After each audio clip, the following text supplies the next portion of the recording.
పూర్వకాలమందు కన్యాకుబ్జమున నగరమున 4 వేదములు చదివిన ఒక విప్రుడు కలడు. అతని పేరు సత్యవ్రతుడు. అతనికి సకల సద్గుణరాశియగు హేమవతి అని భార్య కలదు. ఈ దంపతులకు చాలా కాలమునకు ఒక పుత్రుడు జన్మించెను. వానికి అజామిళుడని పేరు పెట్టిరి. అజామిళుడు దినదిన ప్రవర్ధమానుడగుచు దుష్ట సహవాసముల చేత పెడదారి పట్టెను. కొంతకాలమునకు యవ్వనము రాగా కామాంధుడై మంచి చెడ్డలు మరిచి యజ్ఞోపవీతము తెంచి మద్యము తీసుకుంటూ ఒక ఎరుకల జాతి స్త్రీని వలచి ఆమెతోనే ఉండెను. తల్లిదండ్రులకు పిల్లల మీద ఎంత ప్రేమ ఉన్నా పైకి తెలియపరచకూడదు. పిల్లలను గారాబము చేయడం వల్ల వాళ్ళు ఎలా పెరుగుతారో ఈ కథే ఉదాహరణ. అజామిళుడు ఎరుకల జాతి స్త్రీని చేపట్టడం వల్ల అతని బంధువులు అందరూ అతన్ని వదిలేశారు. అందుకని అజామిళుడు ఇంకా రెచ్చిపోయి ఆమె దగ్గరే ఉంటూ పక్షులను జంతువులను వేటాడుతూ కాలం గడుపుచుండెను. కొంతకాలమునకు ఆ ఎరుకల జాతి స్త్రీ చనిపోయాను.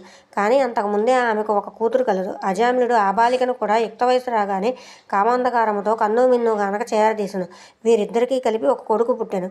వాడికి నారాయణ అని పేరు పెట్టెను. వాడిని కూడా గారాబంతో పెంచుచుండిరి.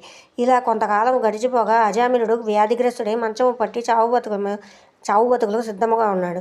ఒకరోజు అతనికి యమభటులు కళ్ళ ముందు కనిపించేసరికి కొడుకు మీద ఉన్న ప్రేమతో నారాయణ నారాయణ అని పిలుస్తూనే ప్రాణాలు వదిలివేశాడు. అజామిళుడు నోట నారాయణ అనే పదం వినపడగానే యమభటులు భయపడసాగిరి. అదే సమయానికి దివ్యమంగళాకారులు శంఖచక్ర గదాధరులు అగు శ్రీమన్నారాయణ దూతలు విమానంలో అక్కడికి వచ్చి అజామిళుని తమతో తీసుకుని పోయిరి. మరణ సమయంలో దేవుని స్తుతించిన వారికి తప్పక వైకుంఠ ప్రాప్తి కలుగునని మన పురాణాలు చెబుతున్నాయి.